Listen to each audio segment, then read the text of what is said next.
Il y a déjà presque 3 ans que j'ai sorti cette vidéo sur la caméra DJI Pocket 1 et où on y voyait l'Active Track dans sa première version. Aujourd'hui, je vous propose de découvrir la Pocket 3 et son système de tracking qui a l'innovation de pouvoir filmer en mode portrait et pas uniquement en mode paysage. Et donc, je vous propose de voir comment ça s'applique à la pratique du tennis. Est-ce qu'on peut suivre efficacement un joueur de tennis quand il est en train de taper dans la balle? C'est ce que je fais ici. L'Active Track 6 de cette version Pocket 3 est donc activé en version sport.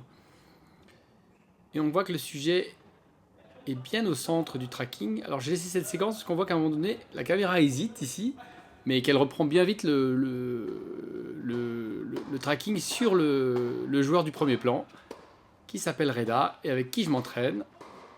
Donc c'est moi qui ai ajouté le petit contour noir qu'on voit autour de Reda, hein, c'est pas la version filmée, mais ça permet de retrouver,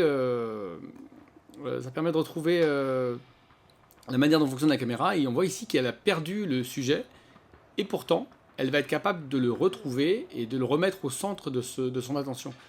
Alors la caméra DJI Pocket 3, Osmo Pocket 3 que vous voyez sur la gauche, elle a la particularité d'avoir une tête articulée, et ça lui permet donc de tourner et de suivre le sujet, et de le garder bien au milieu du film. Alors est-ce que ça s'applique vraiment à un match de tennis? Je pense pas, parce que même si ici Reda est allé s'asseoir et revient jouer et de nouveau au centre de l'attention de la caméra, si réellement on changeait de côté et qu'on tournait, il faudrait un opérateur qui maintient l'attention de la caméra sur le joueur, ce qui est parfaitement impossible, puisque quand vous jouez au tennis, vous n'êtes pas en train d'opérer votre caméra. Donc c'est une option sympathique si on a envie de faire un focus sur le joueur et de se dire, bah voilà, j'ai envie de faire un travail technique particulier sur son déplacement ou sur un coup et de le garder au centre de l'attention. Mais dans le cas où vous voulez suivre un match complet avec cette méthode, c'est pas valable. Voilà, c'est ce que je pense en tout cas. Merci d'avoir suivi cette petite vidéo.